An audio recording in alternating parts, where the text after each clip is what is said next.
Sen асманды қарап атасың ба? Сен қантып айтып атасың 1,5 миллион деп.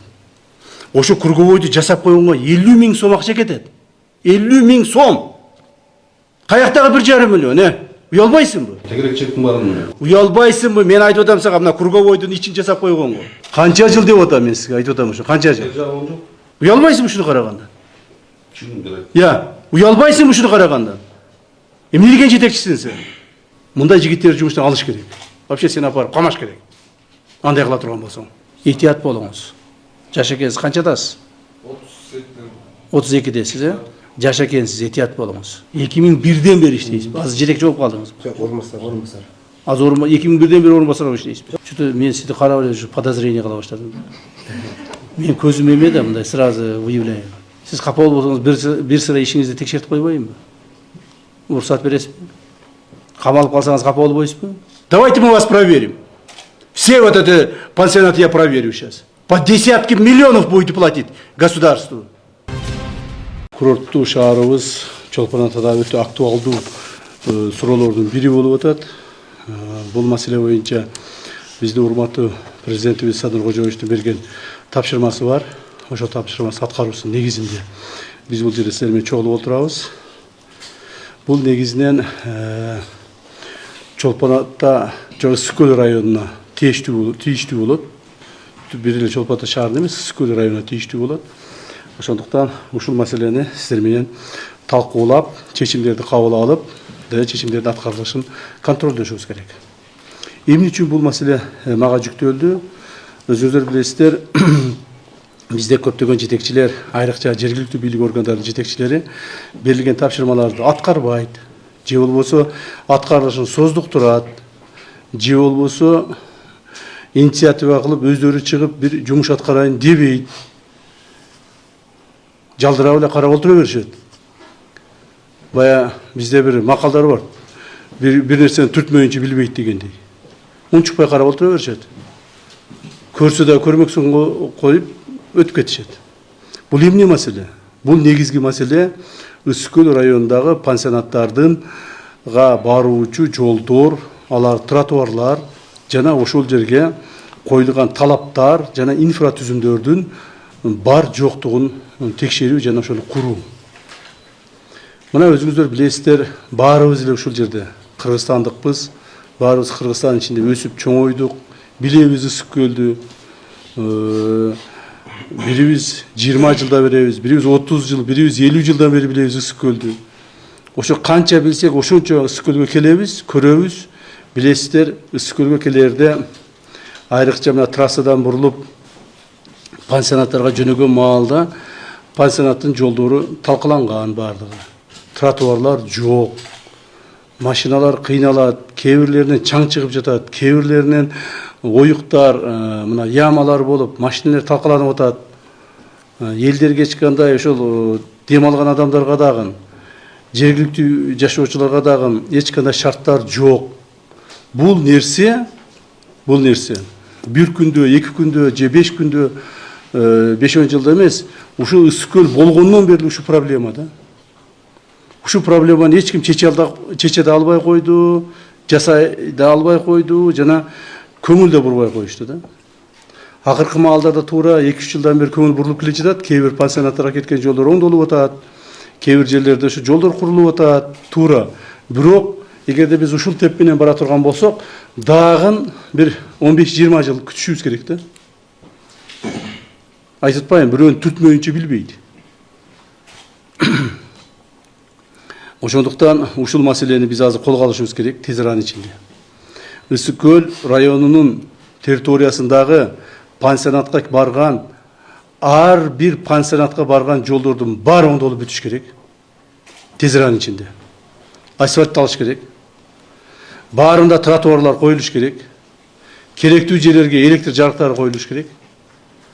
Пансионаттардын тегереги айрыкча ушу көчө жагы толук бойдон жанагы көрктөндүрүү, жашылдандыруу, иретке келтирүү жумуштары менен жүргүзүш керек. Трассадан келген кайсы жол? Кем айыл өкмөтү башчысы. Мына трассадан келген жол кайсы жол?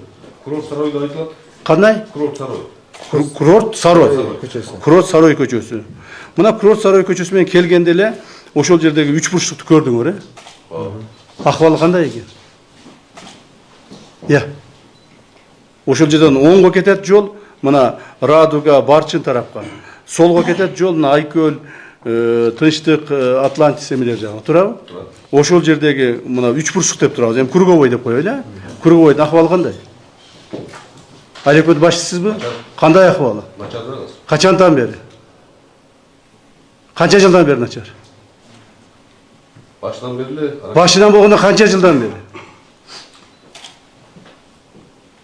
Канча жылдан бери начар ошол жер? Baştan beri. Başından болгондо канча жыл? Asfalt çok bolчу да. Канча жыл деп атам мен сизге, айтып атам ошо. Канча жыл? Бер жагы 10 жыл. Бер жагы 10 жыл. 10 жылдан бери бүгүнкүдөй акыбалда жатат, туурабы? Караган адам жок. Туурабы? Тура. Жанында болсо эң бай деген, кыйын деген пансионаттар бар. Радуга, Барчын, Карвен, Азия Палас деген. Туурабы? Тура. А сиз Айлекмет канча жылдан бери иштеп атасыз? 24 апта налкан келип. Канча жылдан бери иштеп атасыз сурап 5 атам? жыл болду. 5 жылдан бeri иштеп атасыз. 5 жылдан бeri иштеп атасыз. 5 жылдан бeri ушул келип, ушул жерге бир түп гүл эгип койдуңузбу? Инициатива көтөрүп пансионат жетекчилерine сөйлөшүп. Эмнече өзүңүз кылбайсыз? Эмнече өзүңүз кылбайсыз? Обязательно сизге келип туруп, Бишкектен келип туруп, же президент, же премьер, же дагы башкалар келип көрсөтүш керекпи? Жок. Эмнече кылбайсыз өзүңүз? Курорттук жолдорду биздин баланска өткөрүп берлик да. Мен дагы бир жолу айтып атам сизге. Так, мына ушундай жерлерди карабашыңар керек эле. Карашыңар керек болчу. Бул бир эле сизге тиешелүү эмес, сиздин мисалыңызда мен башка бул жерде урматтуу Айлекмет жетекчилерине айтып атам. Угуп атасыңарбы? Ар бир курортко кеткен жолдордун инфратүзүмдөрүн жакшырткылагыр. Айлекметтин сизде бюджет барбы? Бар. Бюджетиңиз канча? 153 миллион. 153 миллион экен. Ушул Круговойду жасап койгон канча акча кетет?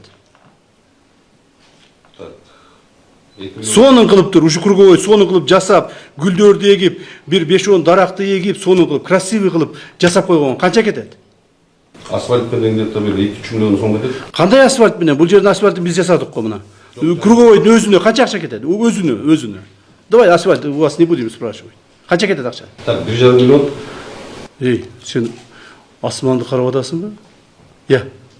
Сен кантип айтып атасың 1,5 миллион деп? Ошо Круговойду жасап койгонго 50 миң сом акча кетет. 50 миң сом.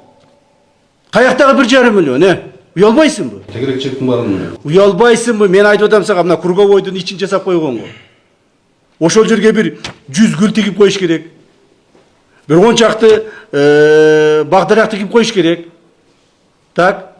Сууну подвать этип коюш керек, болду. Бир 50-60 миң сом акча кетет. 50-60 миң сом кетет. А сен 1,5 миллион деп отурасың.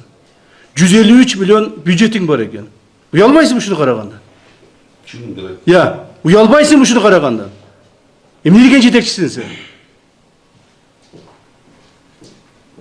Район, көрдүңүзбү? Никакой требование жок. Талап жок. Жетекчилериңиз монтип отурат, 153 миллион бюджети бар, 153 миллион бюджети бар, 50 миң сомдук ушул жерде келип кеткен Круговой жасап койбойсуз. 50 миң сомго. Аны болсо 1,5 миллионго жасайм деп отурат. Демек бул чарбачыл эмес. Көзү ишке жетпейт. Мындай жигиттерди жумуштан алыш керек. Иштей турган, жанын чыгарып, сууруп иштеп ошол жерде мамлекетке, элге кызмат кылам деген жигиттер иштеш керек.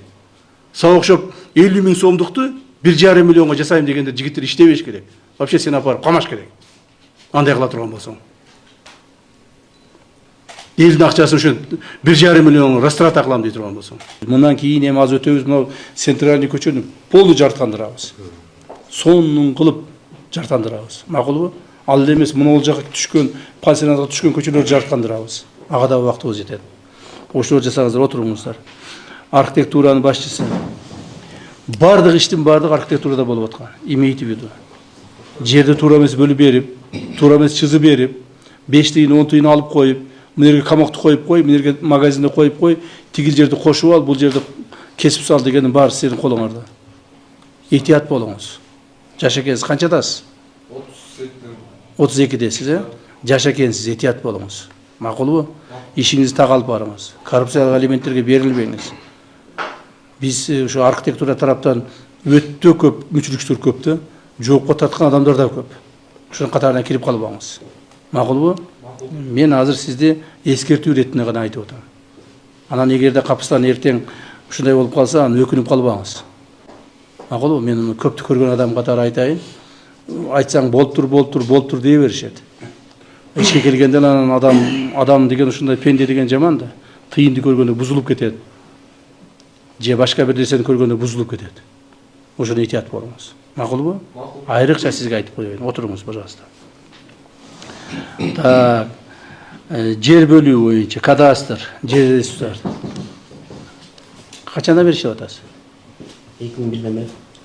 2001'den beri иштейсиз. Азыр жетекчи болуп калдыңыз. Yok, ormasar. Азыр 2001'den beri орунбасар болуп иштейсиз. Yok, 1 yıl oldu. Ага чейин эмне болуп иштедиңиз? Ben inspektör. Инспектор. 2001'den beri ушул жерде иштейсиз. Ortada ketken mi 3 yıl? Что-то мен сизди карап эле ушу подозрение кыла баштадым. Мен көзүм эме да мындай сразу выявляю. Я. Сиз капа болсоңуз бир sıra ишиңизди текшертип койбойюнбу? Уруксат бересизби? 2001'den beri иштеген анча иштериңизди текшертип койсом макулбу? 25 жылдан бери иштеп атыпсыз. Эгерде мыйзам бузуулар табылса, камалып калсаңыз капа болбойсузбу? Kuday saklasın. Жошун айтам, Кудай сактасын, капа болбойсузбу? Yok. Өзүңүзгө ишеничтесизби? Райотдел начальник. Понял, да? Все деятельности проверить. Так. Какие решения он принимал, какие в выделенных земельных участках, какие у него подписи имеются, законные или незаконные. Бүт бар текшертип маған отдельный доклад бересиз. Потом я приму решение. Макулбу? Мындан арыдагы мыйзамды бузбай иштеймиз. Жер бөлүү боюнча эң көп мыйзам бузуулуктар ушу Ысык көл районунда. Эң көп мыйзам бузуулуктар. Мен айтып атпаймынбы? Биздин сотрудник, ушул жерде иштеп кеткен сотрудник, кийин караколго барып иштептир. Ал сотрудник кайерге барса да бир кафе, бир самсыкана курат экен. Бир кафе, бир самсыкана курат экен. Кайерге барса дагычы. Ушунусунан чукулап отуруп, мен кече таап алдым, мына ушу Чолпон атанын тегерегинде 28 гектар жерди өзүнө алып коюптур. Ошолордун арасында бул да бардыр, кол коюп бергендердин арасында. Макулбу? Ошон үчүн этият болуңуз. Жерди этиятка кылагын. Биз канчалаган жерлерди кайтарып берип атабыз мамлекеткечи. Кайтарып берген жерлерди айыл өкмөтү башчылары. Бизде кайтарып берди деп туруп, анан кийин зыңкылдатып направо налево бөлбөгүлөр. Уктуңарбы? Ошолорду бөлгөндө дагы максаттуу бөлүнүш керек. Пайдалуу бөлүнүш керек. Мамлекетке, анан ошол жергиликтүү бийликке, жергиликтүү элге пайдасы тие турган кылып бөлүш керек. Уктуңарбы? Бүгүн бөлсөң, мен дагы бир нерсе айтып коеюн.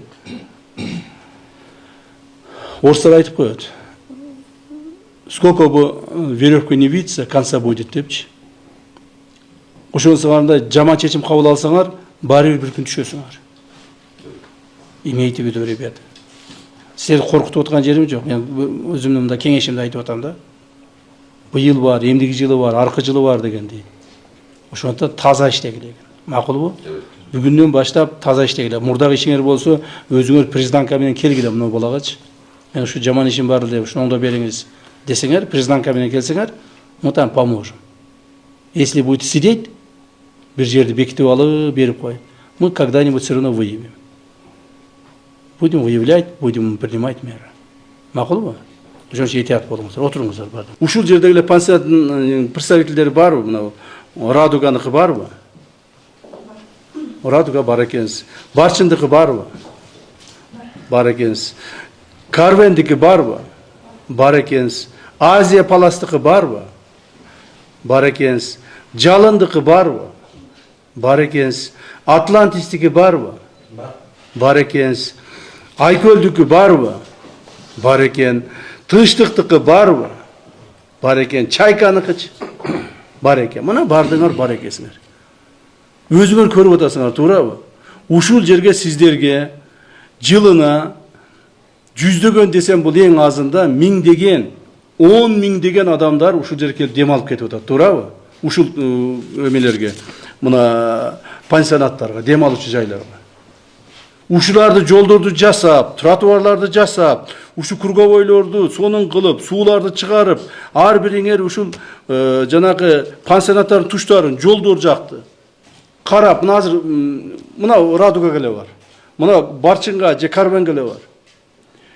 Ошол жерге барсаң, жолу талкаланган, чаң чыккан, суусу жок, гүлү жок, эч кандай тал терек отургузулган эмес. Мен айтып, жашылдандыруу боюнча эч нерсе кылынган эмес. Варадан ачасың, киресин, ичи кумус сонун. Сыртына чыгасың, как будто бир согуш талаасына келгендей болуп каласың. Бай ошону уялбайсыңар, өзүңөр жасап койбойсуңар. Ошол эле Радугада неужели бир жылына бир не можете выделить там хотя бы 100 тысяч сомов? Если каждый год по 100 тысяч сомов выделили бы на озеленение вот этих улиц, у вас было бы все нормально. А вы зарабатываете несколько десятков миллионов сомов. Ребята, вы не зарабатываете там, как другие пенсионеры там, или там, которые там получают какие-то зарплаты там. Вы зарабатываете вот это все вот эти пансионаты, которые я сейчас перечислил, несколько десятков миллионов сомов. Некоторые сотни миллионов зарабатываете, мы это знаем. Вы не можете там 100 тысяч сомов выделить, так, чтобы озеленение провести.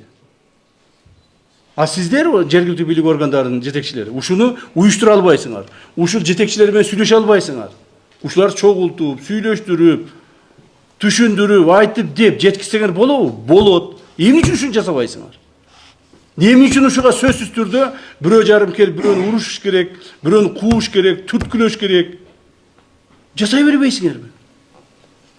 Карагылачы эми, Кудай берген ушу көзүбүздөй болгон берметибиз ысык көлүбүз турат.